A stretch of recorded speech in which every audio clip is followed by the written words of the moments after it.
Hi, everyone. Welcome to the Good Enough Today podcast. I'm your host, Cheremma Lee, and I'm here to remind you all that the Good Enough Today podcast will be on break until January 8th.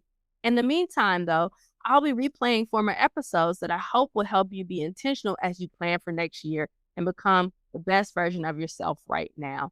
Also, I want to thank you all for going along with this journey with me, and hopefully we'll see great things coming in 2026. Happy holidays, everyone. And remember, even when life gets tough and things get hard, you can remain hopeful for tomorrow, but you are absolutely 100% good enough today.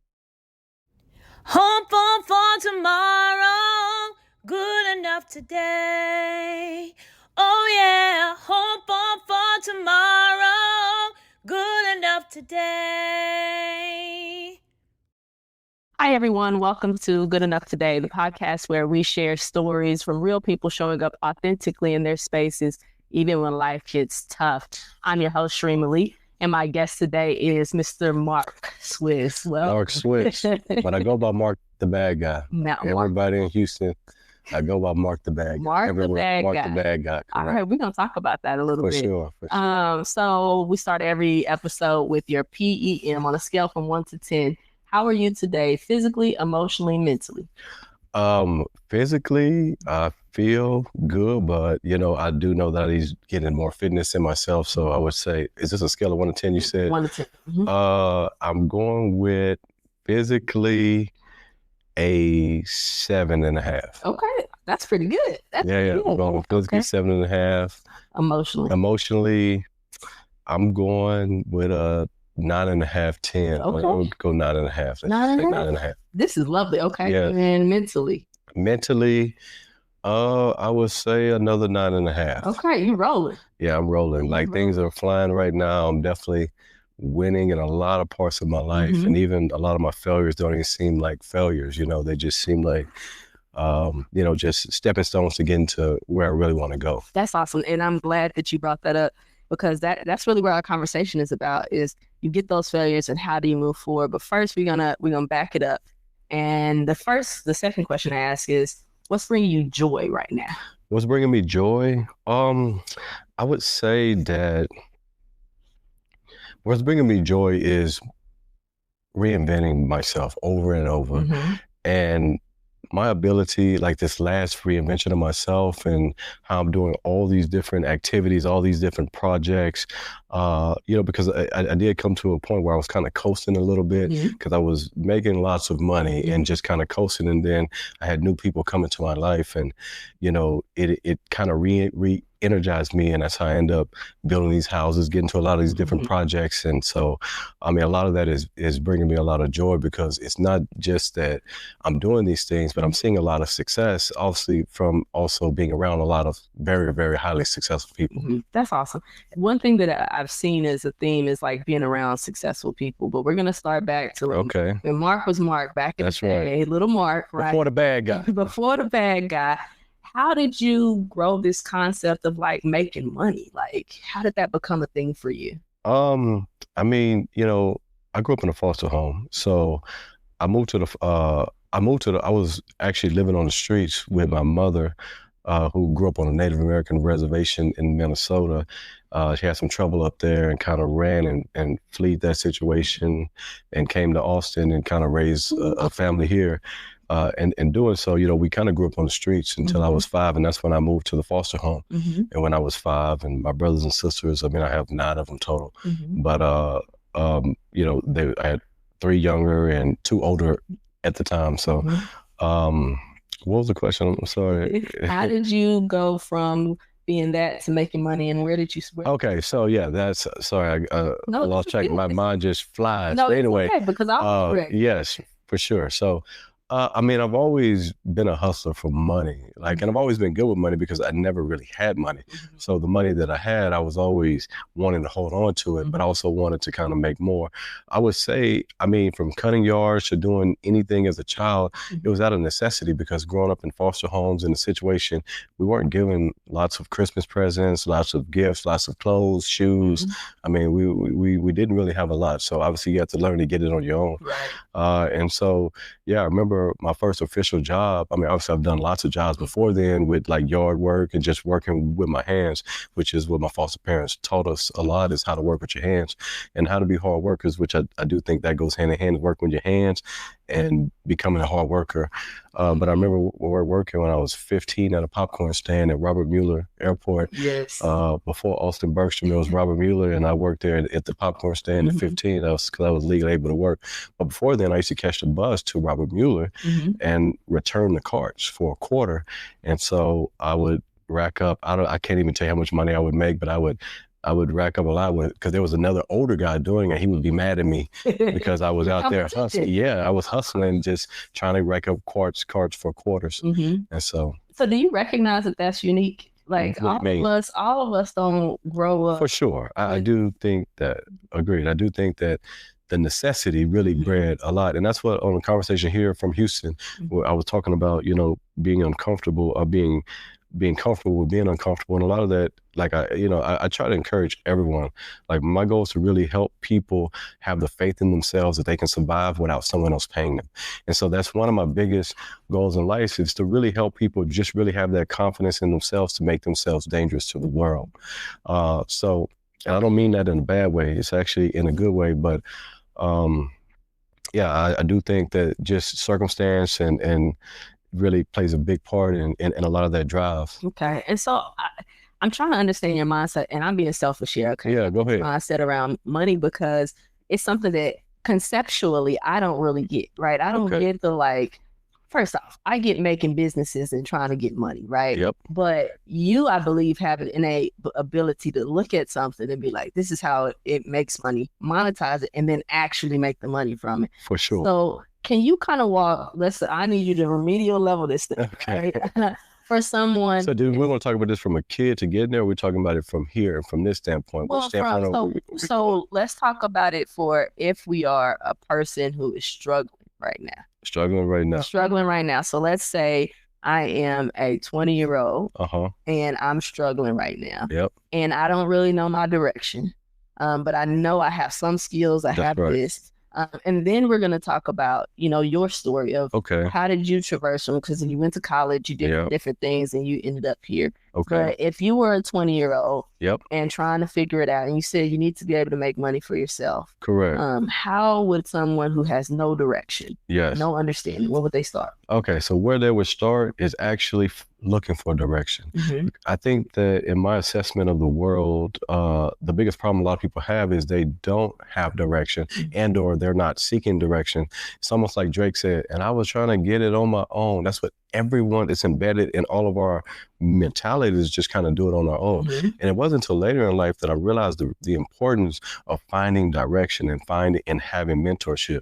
So for that 20-year-old, the first thing that I would employ them to do is to use all that drive and motivation and obsession, because it takes obsession. Use that obsession to go find the mentor that's going to give you the direction, because that's the biggest cheat code in life. I used to be a big proponent of going to college and doing the education route, but right now where I'm at in my life, I mean, I just know how to make millions just, directly. Like it's almost like every single thing I touch and thing is just, it just goes and it's working because actually I have the blueprint. Right. And as I help other people do that, I can see the similar levels of success because I'm just giving them the right direction. But kudos to them for consistently deciding to keep coming to me, as opposed to a lot of people will say, oh, I know you're busy, and they use those excuses as opposed to just, hey, what I'm missing is direction. Now, you can find direction on your own by actually just going and learning and doing things with trial and error, or you can go get it from that mentor. And so that's where the obsession comes in, to go and say, hey, this is who I want to identify. This is who I want to kind of get direction from. Let me go be a valuable asset to this person. Let me continually show this person. Let me keep being in this person's sight, vision, where they go, where do they hang? Like, I want this direction. And to me, that is it's the ultimate cheat code to just making money, making a living faster. We're not just talking about making money. Everything I'm talking about is $1 million advice. It's not how to survive, pay your rent, do that. Like every advice I'm going to give you is all about how to be a millionaire. And it's learning how to live life at a different level that's unlocked. And so I know a lot of this may not make a lot of sense, but I just want to set that as a preface. No, I think that's great, because you said a couple of things, but one thing that you said was it's not about survival. It's about actually what you're talking about is a level of abundance, right? And you see that's like a word right now, it's abundance. But really, you're talking about living at a level that's something that most of us growing up don't see. For sure. Right? And so can you take me, and we're going to talk about also how do people recognize those opportunities? But first, how did you go from Mark growing up in foster care to being able to recognize these opportunities and then also take advantage of them when you saw them? So I guess life is really not about following your dreams. Mm-hmm. And we're taught growing up that life is about following your dreams, whether you want to be a basketball player, a baseball player, a football player, whatever. Like, we're taught to follow our dreams, and we're so single-mindedly focused on following our dreams that we lose sight of what really life is about following opportunity. Mm-hmm. And that same football player, basketball player, baseball players, it has so much opportunity around them that doesn't include actually throwing the football, shooting the basketball, Mm-hmm. from the entire college system to the entire court, the ecosystem surrounding where billions of dollars are flowing. And there's so much opportunity around it that people are so focused on that dream, they don't recognize opportunity. And so that gets back to, I'm going to ask you a question. I want you to look at everything around there, Mm-hmm. everything in this room. Right. Point to me something that's not $1 million business. Something that's not $1 million business. From the filament in the light bulb to the floor, to the paint on the wall, to the vinyl that it takes to wrap this, to the tree that's outside that wasn't here that they brought it. Point to me something that's not $1 million business. That's a great question. I don't know that answer. I can't see anything right here in our space right now that is not $1 million business. From the concrete outside, yes, to the lines on the concrete, to the paint that it takes to it, like I said, to the filament in the light bulbs, to the grill that's on these, like all these things, everything around you is $1 million business. Mm-hmm. We're just not taught to spot opportunity. Mm-hmm. So what I'm saying is opportunity has always been around us. Mm-hmm. It's always been around us. Mm-hmm. We just didn't know how to spot it. But to learn to spot it goes back to what I first said, is finding direction and mentorship. So that's why my first advice is to let's go find the person that can give us that direction. Mm-hmm. Like the person who decided to make the filament in the light bulb didn't say, I grew up, I want to make the filament in the light bulb. He took advantage of opportunity. Yeah. He put an ecosystem around it. People are looking for, I like to say C, but it's really more than that. And you're just B, and they know the process A, B, C, D, E, F to produce the deliverable G or whatever it is. And so that's why it's important to find that direction, because, you do here, here, here. In result. Mm-hmm. And within a week, your mindset changes from, because most people's mindset is to go to school, to go get a job with a 401k, right? And, make whatever from, I think the average right now is like 60, 70,000 to about 150,000. Obviously in Texas, I'm talking about Texas numbers, but we're not taught to say, how do I make that in a week? Or how do I provide make a company that provides 401ks for people, right, so that they can do that? And so a lot of it is just kind of re-indoctrinating yourself. Mm-hmm. And so my biggest mission right now is really helping people to not be afraid to reinvent themselves, because most people, I'm sorry, I'm dominating this conversation, and I just have a lot to say, especially about growth and these type of mindsets. This is great, because I'll let you go. People won't have this opportunity. So don't think that you're talking as much, because I think that, we see Mark the millionaire. Uh-huh. But we don't know how Mark became the millionaire. For sure. And we don't have the opportunity to hear from you and to understand where that confidence comes from. Yeah. And so the fact that you're willing to and giving the story, it's going to be invaluable to people. So don't think that you dominated, because I'm over here like, listen, let me take some notes, because I need to see how to take these opportunities that I can do what you're saying, because I would love to. But I can honestly tell you that I'm also the person that's like, I don't want to bother Mark, because he's busy. And I think that is what I hear from so many people. They're like, I know you're busy, and like, hey, you know what? I just saw an Instagram that I was sending around to a lot of my friends or whatever, showing them how billionaires, one of the biggest traits that the guy said when he assessed billionaires in his study was they assert themselves into things because they just want the result, and they just need to get it. and it is what it is. And so I do hear that passiveness in a lot of people when it comes to going after their dreams, and the timelines that they do is like, oh, I've been looking at this, I studied, and the difference is this other person just did it, and he kept being assertive, and then he was very successful. That's why how most of these people became millionaires, honestly. That's really great because, like I said, that's not something, even asking you to get on this podcast, I was like, man, Mark's, he's out here making millions. What's he going to get on this podcast, this startup? And you said yes, right? Like, that's crazy. It's crazy because everyone wants to get me on a podcast. Like, a lot of people want to hear the story, the journey, get a lot of advice on a podcast. You know, with Cheremma, you know, we grew up together, obviously in East Austin. You know, she lived not far from the foster home I was on. And I just was said, hey, I'm coming to Austin soon. Hey, let's do it. And I do make a habit of turning everyone down. And everyone. I don't even know why I didn't say yes. It's crazy, to be honest. Because honestly, you know, and if I hadn't though taken the opportunity, then we wouldn't be here. And I think that that's just going to what you're talking about. Exactly. You could have said no, but what if you say yes? That's right. And then who's going to be blessed by this and be able to have the opportunity? So you have really saying yes turned me into like, okay, don't just sit back and say, oh, this person can be busy. If they're busy, they'll tell me no. Correct. And then how do you work through that? So let's talk about so you went to college, you took the traditional route, right? Yes, I did. First off, let's talk about how smart Mark is. Like, I think he's over here like, oh, he sees opportunities. You were like the valedictorian. I was salutatorian of LBJ High School. LBJ High School. And so he was like doing the right things, right? You went to college. What did you go to college for? I went to University of Houston, and I went for electrical engineering and mathematics. Okay. And so that already tells you where Mark is on this, because I did not go to school for mathematics. I can read and write, right? Yeah. But I say that because you took the traditional route first. Correct. Okay. And so you went into college. Were you as successful in college as you thought you would be? I will say that early on, I was not as successful in college. And a lot of it was because there was a lot of distractions, especially because the way I left here thinking I'm never coming back to Austin. Like, this is it.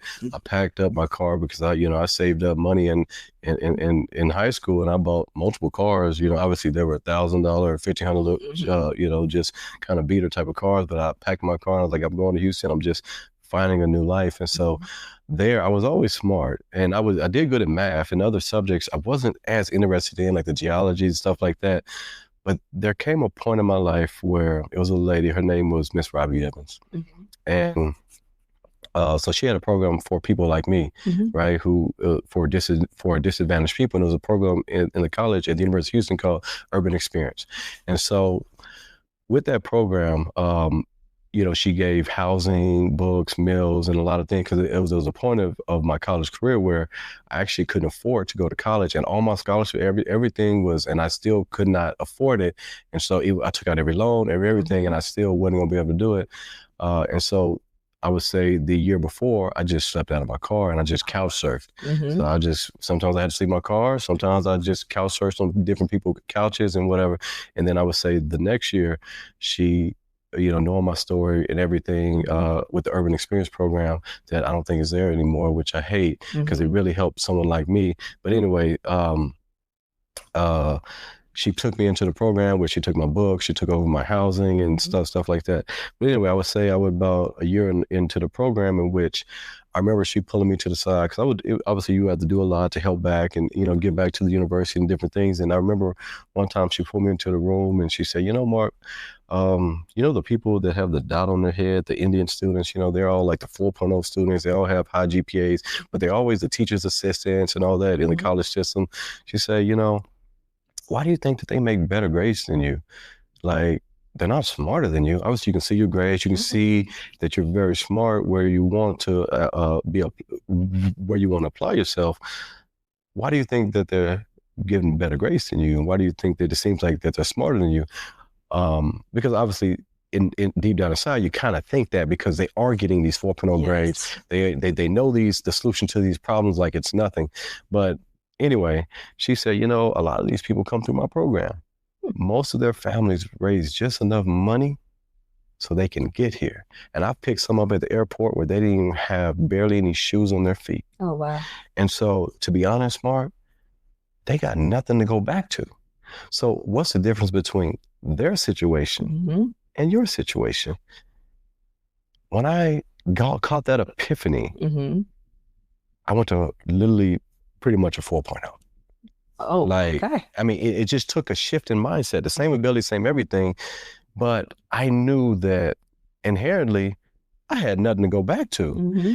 And, you know, even if I studied 2, 3, or 4 or 5 hours to make myself feel good, Mm-hmm. they were studying 10, 11, 12, 13 a day. Well, what if I studied like that? Right. Which I decided to say, you know what? Well, this is what I'm going to do. Mm-hmm. And man, and they would come to me for answers. It was just a little shift in mindset. Mm-hmm.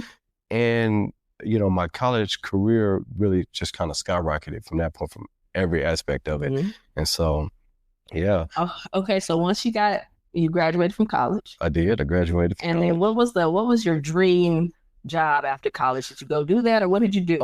So my dream job was to work in networking. My phone rings all day. I'm building so many houses. I'm actually building a new project here in Austin. Okay. Here, it's going to be on the lake on 6.6 acres on Lake Travis here. But what was I about to say?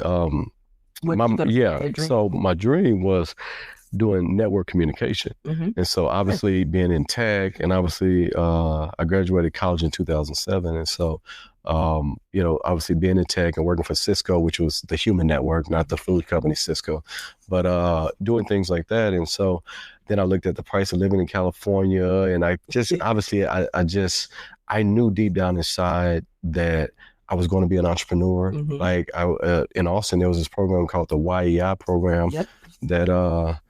That Listelle's, a family member of mine, had got me into. She's a big advocate of mine, and I love her to death. And she got me into the YEI program. Mm-hmm. And, you know, and that was about teaching entrepreneurship. And she'd always call me the next Michael Dell. That she would always say that. She would always say that. And so inherently, I kind of knew that I was going to be an entrepreneur deep down inside. And so I said, you know, I can go do this where I'm doing something that I think that I like or whatever, because I'm not totally sure how it's going to be in the workplace, but I love doing this while I was in college and stuff. Mm-hmm. Obviously, you hear those statements from people who, obviously, like I said, a lot of these statements come from not enough information for the people who are saying these statements. There's not enough context, but saying, do what you do at this job or whatever.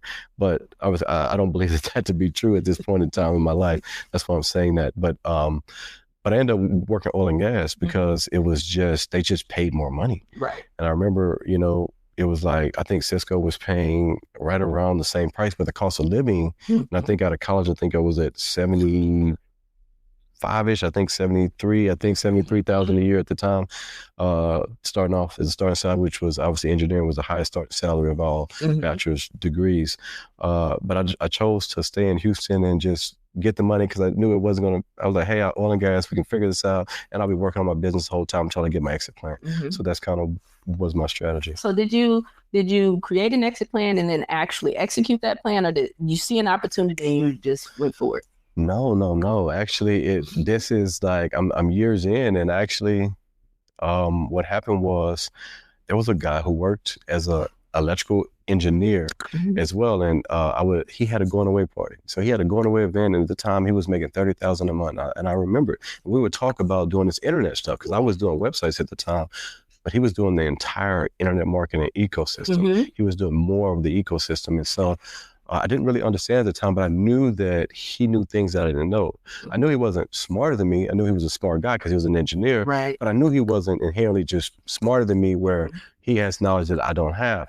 And so, he was a guy who, I remember his going away party. I went to his going away party. I think it was at Flying Saucer in Sugarland, right by Florida. And I just remember that being my dream. It was my dream. Like, one day, this is going to be me. Yeah. I'm going to have my going away party. I'm going to have my business. I'm going to be living anywhere in the world free.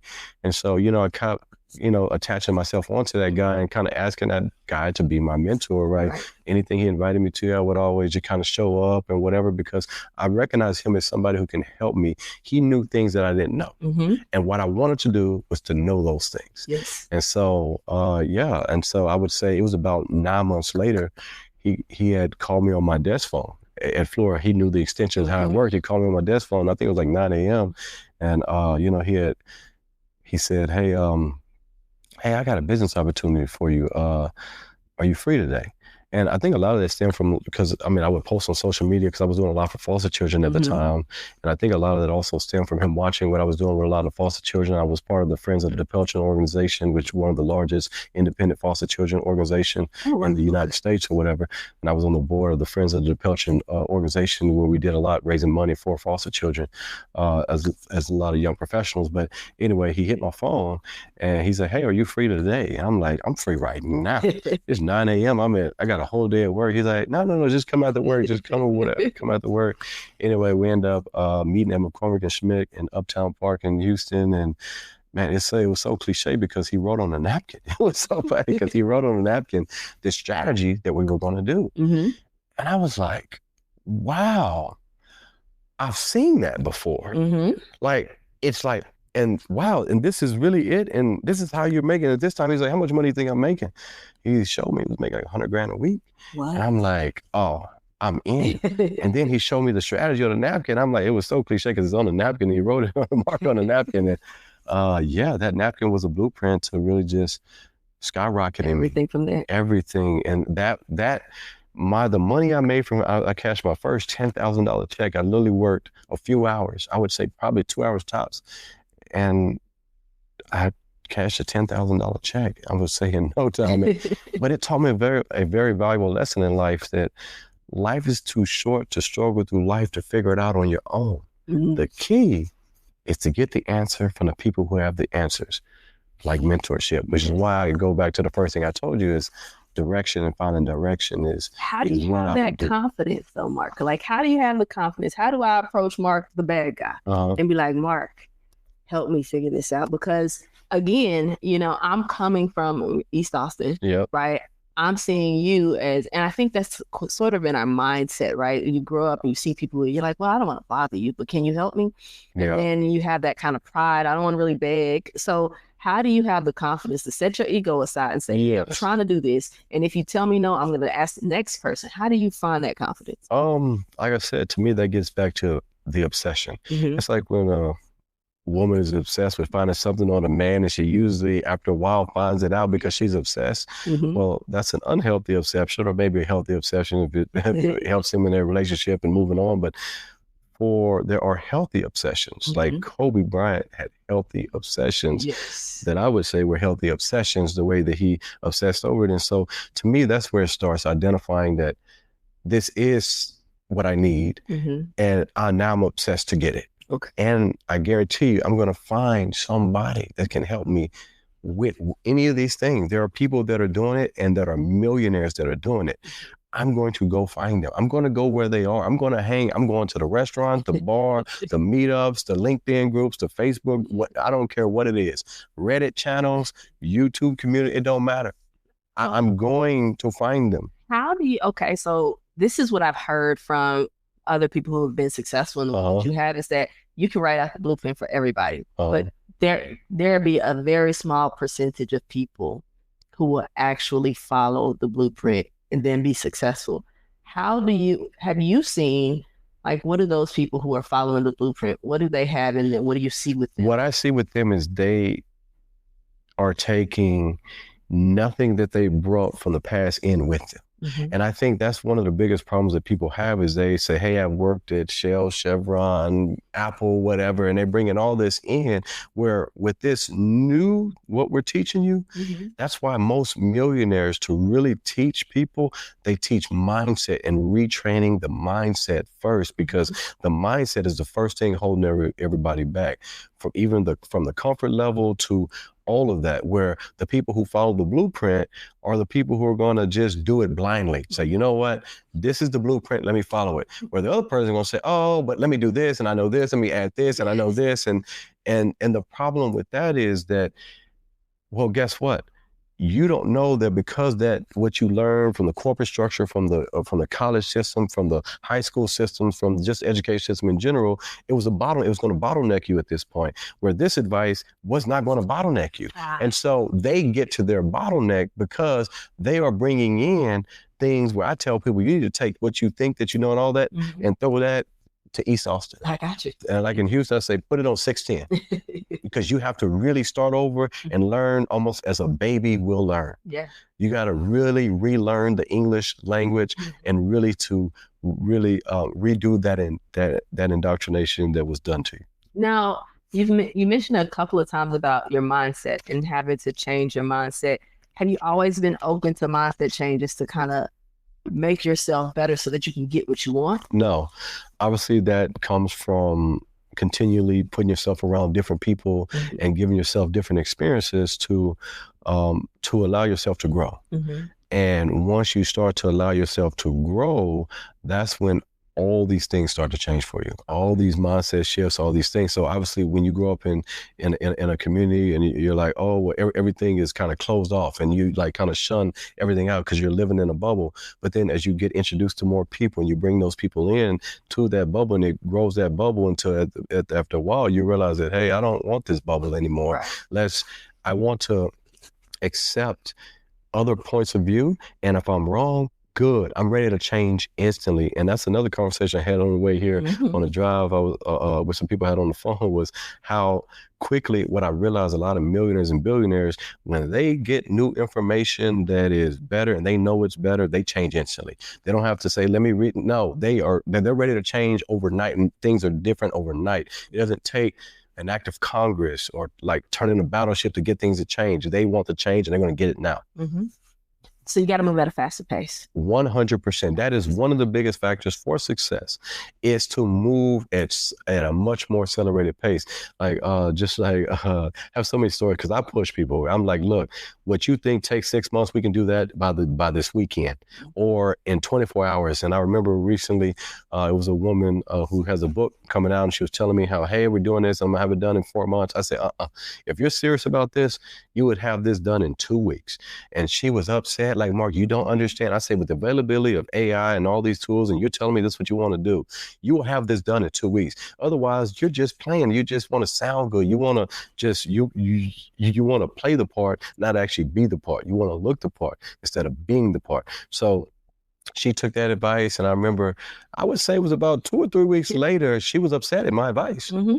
But 2 or 3 weeks later, I remember she pulled me to the side in a bar and she say, you know, I want to tell you something.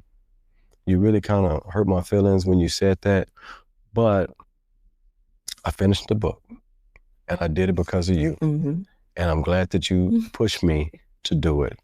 And and to be honest, I want her to do it even faster and sooner because with the availability of AI and all these tools that allow us to ideate and to actually implement and to give us direction for all phases of implementation, we need to be able to bring our ideas out faster so that we're allowed to fail faster. And like I said, I always try to get people to iterate, to speed to iteration, not to speed to be perfect. Like people will think like, oh, like they're Steve Jobs and like, oh, let's make it perfect, make it perfect. But no, they need speed to iteration where they need to go ahead, make it, do it, make a mistake and iterate while that first other person who is trying to just make it perfect hasn't even understood all the problems along the way where the other person was on the 4th or 5th revision that made it perfect. Let me just tell you that I'm learning so much. I think that, you know, I brought you here to teach everybody else, but you're like speaking to the things that even just with this podcast, right? I'm like, hey, I want this to look like this. I want this to look like this. And at some point I'm like, no, you just got to do it. People say to me all the time, like, you just go out and do stuff. But I feel like I do it a lot slower and I'm still faster than a lot of people. But what you're saying is like, no, you need to exponentially increase your speed. That's right. And just do instead of try and figuring it out. And I'm just thinking. Yeah. At some point you got to do. Yeah, I think it's a lot of paralysis by analysis. And a lot of people to me, it's almost like a defense mechanism that I think people inherently are a little afraid. And the other people, like I said, what I want people to do is to just do it. Just like the way you send me the message, you know, just imagine a person who goes out there and then asks the mentor or whatever from day one, as opposed to someone say, oh, let me figure it out, let me do this, let me research, and they're 8 months, 9 months in, where that person learned all that day one. Well, where would they be in 9 months compared to the other person? Because they were too afraid to really ask for the mentorship and get that. So do you still get afraid in opportunities? Do I get afraid in opportunities? Yes. So I will say that the reason why I do get afraid in opportunities is because they're becoming so grandiose. Everything, and as I traverse life, it's getting so big. Like the beach house I'm building is, it's on the beach. It's 46 square foot framed. It's just a monster, almost on an acre on the beach, all the way to the beach. And it was scary because I've never built before, I've never developed before, but I'm not afraid to reinvent myself. And I did know that getting into development was another phase that I want to reinvent myself in. And so, yes, was I afraid? Yes, not just because of the task at hand and that I'm not hiring a GC, I'm the GC, I'm doing everything, I'm going to do everything. Yeah, okay. You know, I'm not going to, and I'm going to have to learn all these skills, all these trades, all the way from the piles in the ground, which, you know, Yes. I have these 12 by 12 hempers with 0.60 CCNA. Like I have to learn all this stuff. You know, we're putting them 18 feet in the ground, 14 feet in the air because we had to be over base flood elevation. We have to learn all this. It's so much to learn with every aspect of the house, every aspect that, yes, it can, I'm not afraid of that. It was just, the money was involved was just, hey, this is going to cost you about $1.5 million. And honestly, there's no bank loans. It's all cash. And so it's like, man, I've really tried and failed at a lot of things. And, you know, I had previously just lost $170,000 cash and something that I just did in the trucking industry. And, you know, when this one came, it was like, damn, this is $1.5 million. And damn, it was scary. Yeah. So all I did was really trust my gut, trust everything that I knew I definitely had mentorship. And I identified that this was the person that I wanted the mentorship from, and they were the individual. Because a lot of people would tell me, I don't know, this is a lot, like everybody wanted me to play it safe. But in my heart, I knew from everything I've been through in my life, everything that I carried with me, as big as I grew my bubble to really just understanding and learning about different parts of life, that this was the right person. And so that helped me take the leap of faith, to be honest. And also knowing that, hey, would I be more mad at myself if I tried and failed as opposed to I didn't do it at all? Right. Which one would I be mad at 5 to 10 years from now? And I knew that I'd be mad at the person who didn't try. So you use your logic to get past your fear. That's right. I use logic that, hey, you know, I'm not gonna be mad at myself. If I tried it, I gave it everything I had and I failed. Right. Even like the travel company, all those things, and I failed at quite a few things. I'm not mad at that. Yeah. I've learned a lot from that. But the fact that I wish I would have did it, or all those regrets, I know that it would have aided me. So I decided to say, hey, I know how to make it. If I mess up, we can make it again. We can, you know, it's that self-efficacy. It's that belief in oneself that really helped me. So I'm glad that you said that, because you've spoken a little bit about your failures. What do you do when you fail? Does it take a shot at your confidence where you're like, dang, maybe I'm not good enough for this, right? What do you do when you fail and it's time to reinvent yourself or pivot? What do you say to yourself? How do you make it so that you just keep going? So I will say, are we talking about this part of life? So in this part of life, I've got mentorship early, like that mentor. I remember one of the things he told me, my first mentor was like, fail often. And the reason for that is so that you don't really know where the failure points are. Like in our head, if you say this is a failure, and so we don't approach that area, you'll never understand. But let's say we try to make it fail, you realize like, wow, that failure point was actually, I didn't even fail. So it takes that sliding scale of failure. And the more that I did that, I trained my mindset and things to, hey, let's take it to failure. Let's go ahead and make it fail, which is it's against school system teaches us, right? It's like, you know, we're so, don't fail and running away from it. That's right. Where it's like, I kind of retrain myself to, let's fail. Let's go see so that I can iterate. And on the next one, you know, it'll always So how be many better. people did you meet that think you're just crazy? A lot of people. I mean, a lot of people meet me, and honestly, at this point in my life, so early on, I would tell people a lot of this stuff, and they were like, no, you'll never get there. Yeah. Almost even from friends, family, everybody. So that was a problem early on, where it's like, wow, really? You're going to make that kind of money, $100,000 a week? You're going to do that? You're going to make that in a month? You can like Like, no way. Like, obviously, some kid from East Austin, whatever, obviously in the environment I was in. But I knew, and I saw the direction. I saw the people. I saw the money. I knew I could do it. And then now on this side, when I'm telling people about it, it's so grandiose that it's unbelievable. Yes. You know, and say, hey, you can make $100,000 in a day, you know, and people are like their minds are blown where it's unbelievable. So from this side, it was like, no, you're not going to make it. And that's unattainable. Yeah. Then on this side, when I speak to people, it's like, really, what are you running game? You trying to impress me? Like, what are you, like, is it a scam? Is it, you know, because it is a lot of scammers out there, and I can acknowledge people's fears when it comes to a lot of that stuff. So, yeah, I kind of, I mean, even when I'm like, my message is almost too grandiose. I remember giving a speech at the University of Texas to the football team when they first got the ability to do NIL deals. I know Vince Young, and he had brought me out there to the university, and I was telling these players how they can make millions of dollars on themselves and not focus on getting money from other people like that, because that's what I'm good at. That's what I was doing, and I was whatever. And so, you know, it was so big for them that they were like, no way, not me. Right. And so what I'm saying is, even from a college star standpoint, they really couldn't even see it. And then I remember going to a high school, and I'm just telling these, because everybody else telling these kids to go get a Job Corps, go get jobs, go military. I'm like, man, y'all could really be making $100,000, $200,000, $300,000 in the next, you know, 6 months to a year or 2 years max, whatever. And if you do this, and no one believed me. They just could not believe me.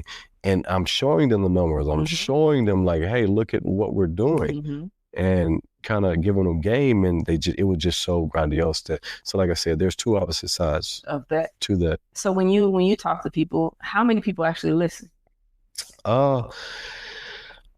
Man, I've just come to a point in my life where that's part of being the bad guy. My transition to the bad guy, I just started giving you know, I just really just wanted to I feel like at this point I can be a billionaire, and for me to get there, it really takes me tapping into the inner bad guy who really doesn't care about other people's opinions and kind of over explaining to people why I'm doing this and this. It's like, hey, I'll just be the bad guy. Let's just keep it going. And so I would say that the people who do have access to me, obviously from the depth of knowledge that I give them, they obviously are going to take that in. Yeah. Now, a lot of people don't take action because obviously, like I said, from the indoctrination, they're not really action-oriented people. They want to overthink. They want to bring in corporate America, whatever it is. They can't really just get started. But most people, even those people, are so inspired and like, hey, I love your story. You know, I see it is obtainable, but you know, not for me, right? Is that what it is? It kind of is, but for most part, they're just slow at taking steps. Okay. And I don't know what it will take for them to be faster in those steps. And you can't worry about it, right? No, exactly. I'm more like, hey, you know, I got all these big projects that I'm working on in unison, in parallel. Like I started a brand new Amazon brand, I would say, in February, and we're already at $1,200 a day on Amazon sales. And that's just, you know, and it's brand new, no big brand behind it. It's just all using what I know and just applying it to a new product. And then we got 2 more products coming out right now that are on the way. And, you know, I project, you know, honestly, $50,000 to $100,000 a month for each of those.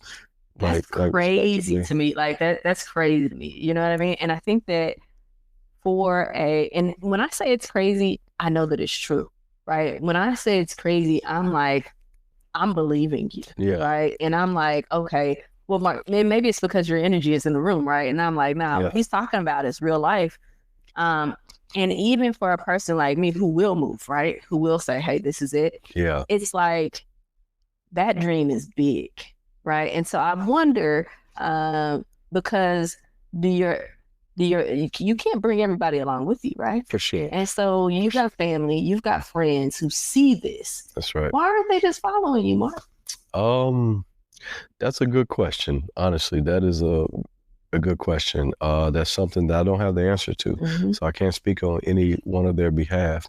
And so what I do know is that as I was trying my best to kind of bring everybody along, that inherently it really slowed my pace down to where I'm at. Like even 2 or 3 years ago, I didn't have these big beach house projects and things and all these buildings and things that I'm doing in development work. Like I'm building a pickleball facility in Pearland. I'm building one in San Antonio. Here is 55,000 square feet. About I think it's on 4 acres. The one in San Antonio here. I mean, a lot of this stuff I wasn't even doing a few years ago, but a lot of that was also because of people I was consistently around. When I changed my environment to completely just kind of be around just high energy, high net worth, high functioning people, honestly, every day concatenated on the previous day so much faster, where, man, just my wins were just really winning.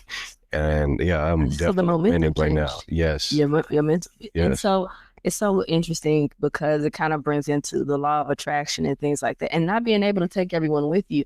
I feel like that's like people come at it as a negative thing. Like you have to punch people in the face and be like, get away from me. Yeah. But I think that what you're saying is at some point your energy has to take you in the direction that you want to go. And if somebody's willing to put in the work, and ask the questions and be there and do what's supposed to happen, then they can come. For sure. But and I think that was one of the biggest problems was most people just don't want to put in the work. They say, you got a blueprint, teach me, unless it's almost like growing up, you're taught to streets with like drugs, right? And people put people on easily by fronting them drugs, doing this, and it's almost like an immediate impact, and now they're whatever. So people have that similar type of mentality for putting on, where what I'm talking about, it takes you to dive in these books, dive in these courses, dive in what we're doing, dive in learning these CRMs, ecosystems, all these things that make it that you have to dive into. Right. And it's not like a formal education, but you really got to you got to know it. You got to dive in here and learn it almost like you are going to law school without the law degree, or going to medical school without the medical degree. And you really have to get in. And most of these people aren't willing to do that because they just want the kind of like the drug dealer type of put you on type of mentality. And that's what I think that when they hear you say, okay, you can make $10,000 in a day, right? I'm thinking, oh, yeah, drug dealers do that, right? Yes. But I don't think that people. Some people told me I was a drug dealer. I'll never forget. I'm out popping bottles, and one guy was very adamant that I was a drug dealer. That's the only way you can make that money. Right? That's.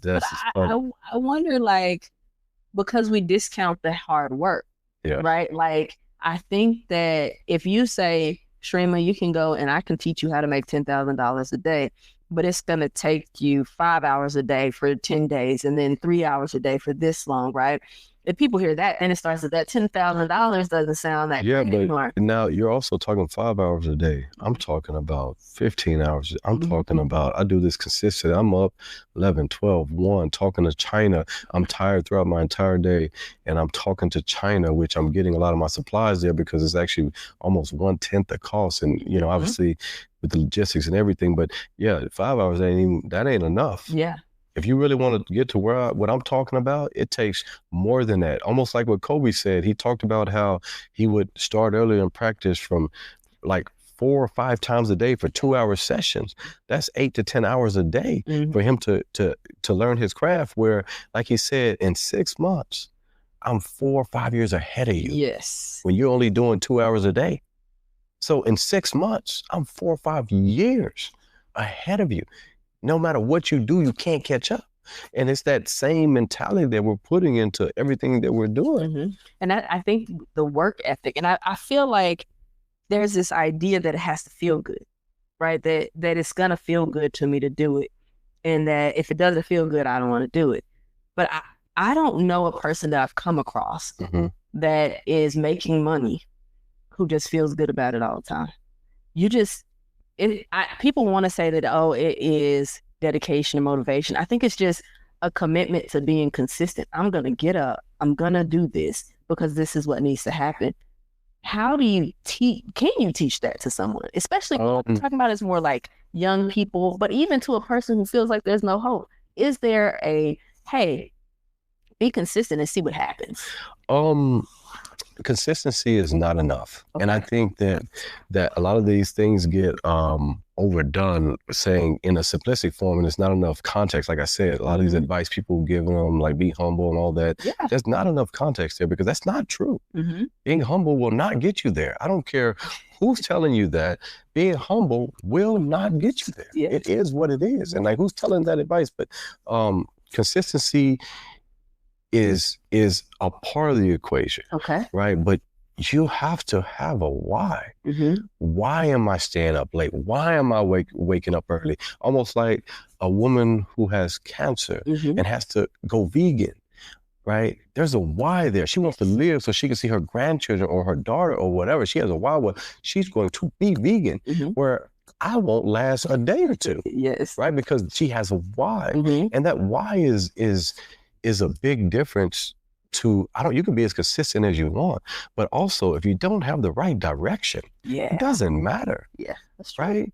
If you're over here doing these things, I'm like, you're doing stuff from 2015. Yeah. You're doing online stuff, you're doing radio ads, you're doing whatever you're doing.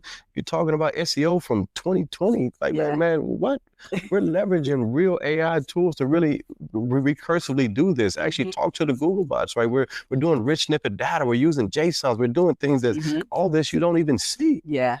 Right? And most people, they don't, without the right direction, if they just do it based on what they research and what's freely out there, well, you're only going to learn it, like I said, from those people who know how to do it because they know how to get it fast. Yes. Like, I can start any business and have that jumping.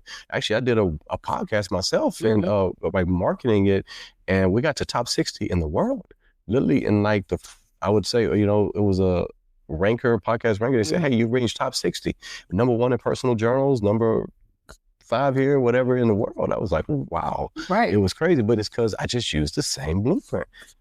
So this is interesting because one, right. I got a podcast and I can figure that out. But like really conceptually, that I like the fact that you said about the direction, because I'm just going to use a personal story right here.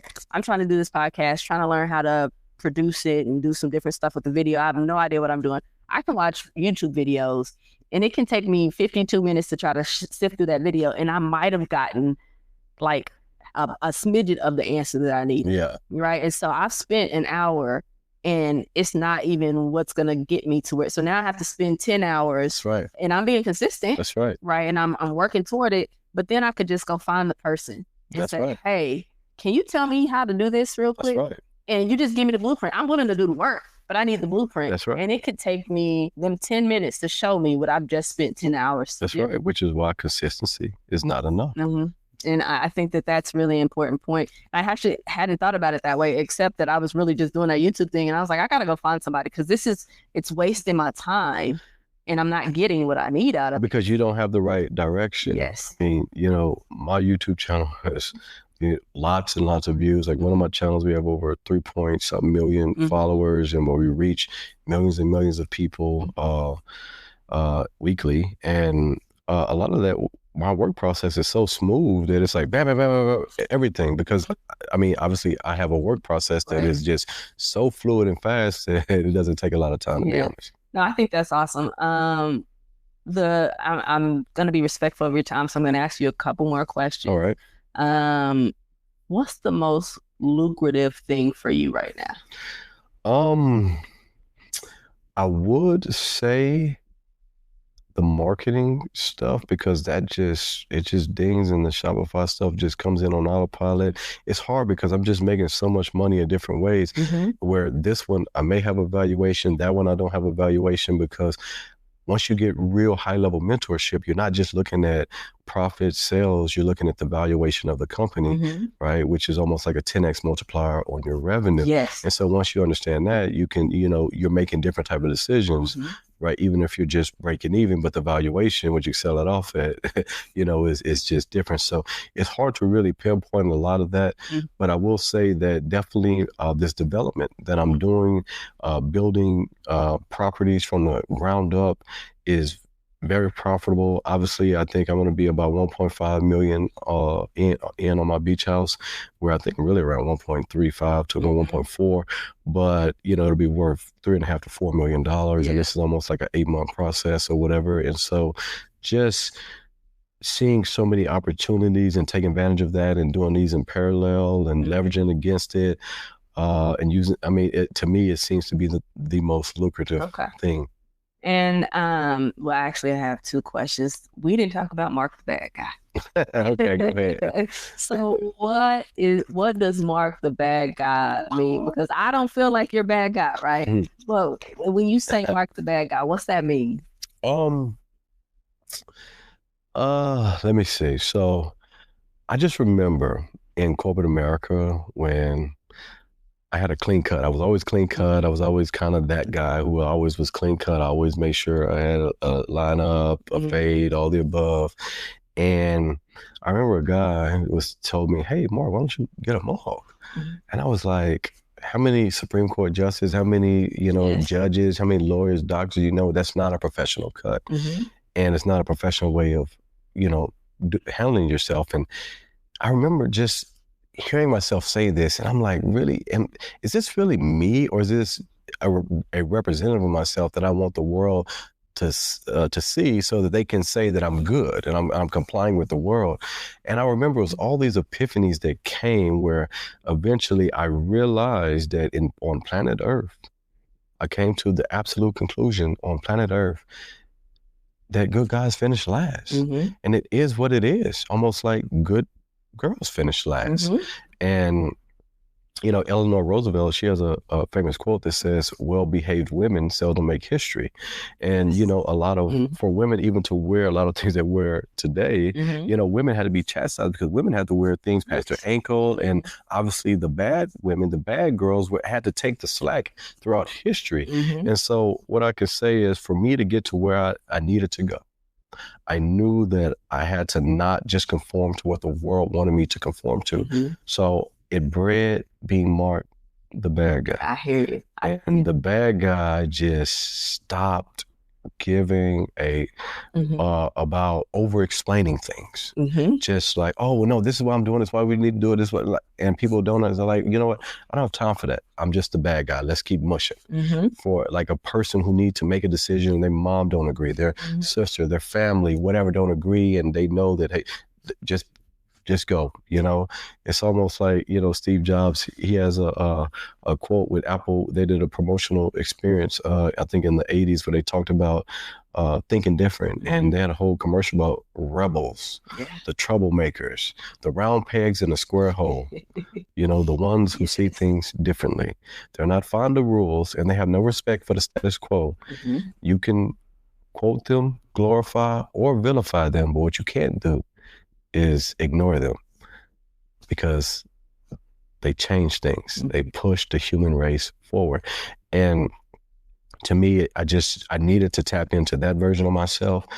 And now, like, obviously we all have levels that we do care, because I don't want even people say that, but just the less that we care. I walk in rooms with my arms wide like this, and that's, this is how I walk in places. Yeah. And I think that, you hear bad guy, but what you're talking about is just, I can't care enough about what people have to say, because if I do that, it limits me in my ability to move forward. Agree, but that also applies in the workplace, right? When because a lot of people are being a suppressed version of themselves and a condensed version of themselves in the workplace, because their ideas and everything they're doing are being suppressed, because they can say, hey, they can bring it to their boss, and they say, no, next quarter, next year, bring it up, whatever. They just tell them no and just shoo you out of here, where you really need to iterate on that idea. Whether you're successful or you fail, you learn and you grow, and you're not allowed to. But because you can't push the issue, because you need to be good in the workplace, you are limiting your opportunities. And I remember when I decided to be the bad guy, I was still in corporate America at the time, and I didn't care anymore because I was already making lots of money, that, I would push it. Yeah. And I just remember I would have never did that had I had that other mindset. But because I didn't care, I'm like, go ahead, fire me. Yeah. I don't care. I'll take unemployment. I don't care. While I, which is the tip, just getting it free while I'm on my way out. That was and they were like, oh my God. We knew he didn't know what he was talking about. I'm like, most people wouldn't talk to that type of person like that, or push back at that level where you standing on it, well, like, fire me, I'm not doing it, or this is not right, and whatever, because they live in a corporate structure. And so that also suppresses people even in a corporate America structure. And so once I harnessed that, even in corporate America, I actually got more advances faster because I harnessed that until a point when they were like, all right, you know what? You're too much. You're too much. That makes sense. Okay. And so you mentioned earlier that your goal now is to teach people how to do this in some way. Do you have no, one of my goals, like I said, is a few goals, right? To get people to not be afraid to reinvent themselves because life really is about not being afraid to reinvent yourself.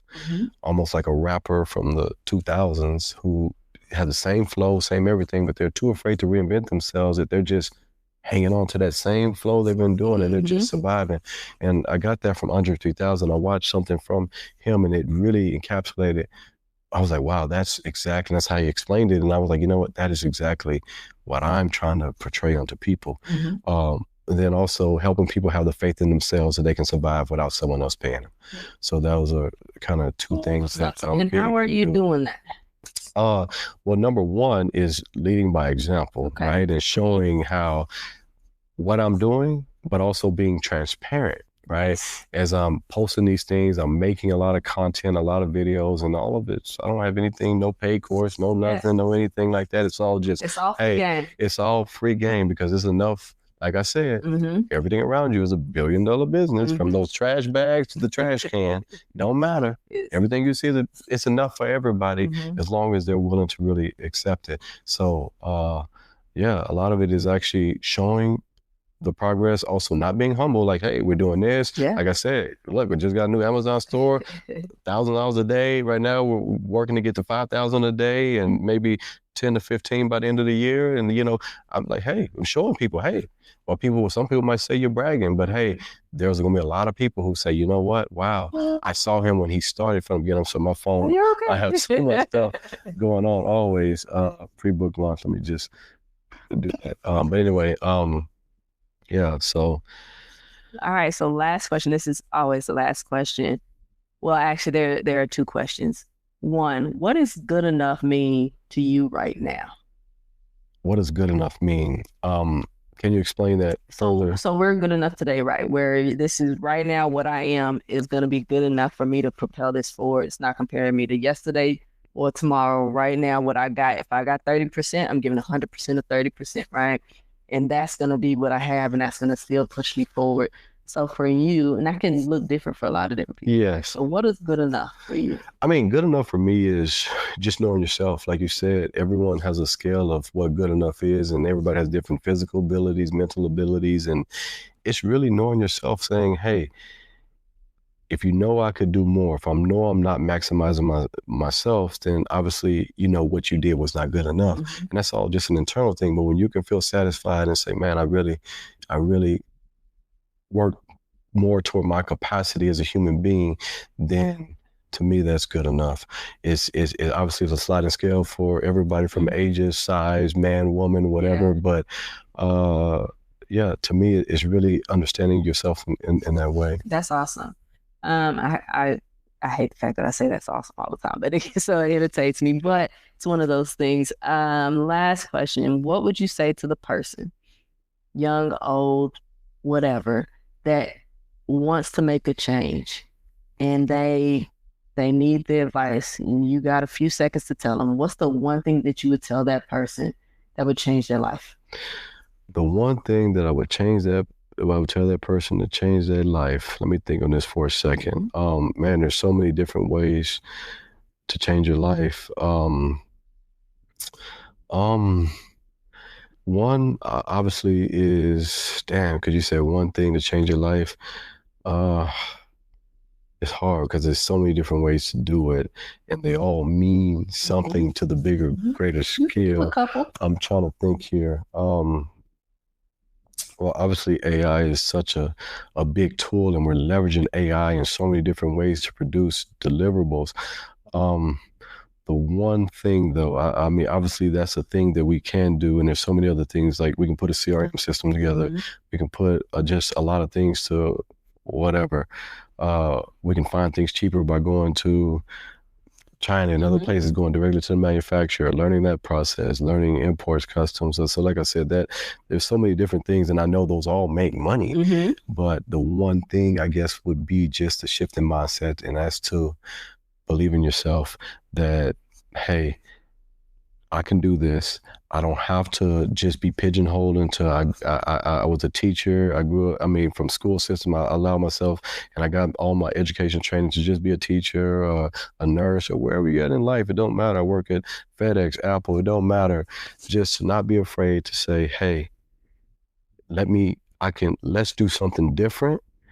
And I'm going to give it all I got with all the information I have today. I'm not 16 trying to make an adult decision. I'm not 21 trying to make what I want to do. I'm really 25, 30, 35, 40, 45, 50. It doesn't matter. You can really make a change for yourself and just believe in yourself. And a lot of that just obviously takes just being vulnerable, like you said, taking your pride, your ego, putting that on in East Austin on 610 or whatever, and saying, hey, let me go get the answer from the people that got those answers, and then let me implement exactly the way they told me. Let me not change a thing. Let me do exactly what's going to get the results the way that they told me, and let me duplicate. And the school system doesn't teach you. They teach you copying is bad and all that's bad. But in the real world, that's what we do. We copy off what works, copy off people's papers. So, I guess that would be my one big advice, is to really believe in yourself and get speed, more speed, do it faster. Doesn't need to be perfect. Speed to iteration, get it out to iterate, make it better. That will change your life.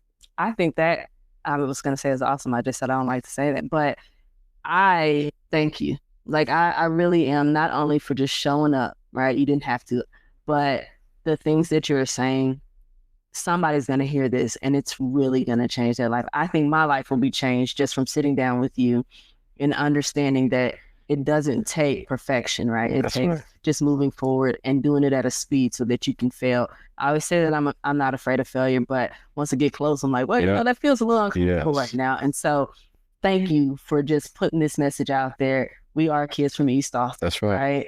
Just trying to figure it out. And I think that people need to hear it from us, right? That's right. So I agree. I really do appreciate that. And I'm glad you were in Austin. It's just kind of lined up, right? And so I want to make sure that everybody knows where they can find Mark at. You can find him on YouTube. What's your YouTube? Well, everything, I'm at Mark the Bad Guy. You can just at Mark the Bad Guy. You can that's kind of how I branded myself everywhere. And that's where I want to put everything as Mark the Bad Guy. And then my main overall company is Inventive Exposure, INVENTIVE EXPOSURE. I wasn't good at English, but Inventive Exposure. That's kind of like my overarching business entity or whatever. But you can find me Mark the Bad Guy anywhere. I don't bite. He really doesn't. He's an awesome person. And I just want everybody to remember that this has been an amazing conversation. Please connect with Mark and remember that you can change your life and do the things that you need to do. But we do it as a community and it's not in isolation. So please, please, please stay hopeful for tomorrow. But remember, right now, today, you're good enough. Hope for tomorrow, good enough today. Oh yeah, hope for tomorrow, good enough today.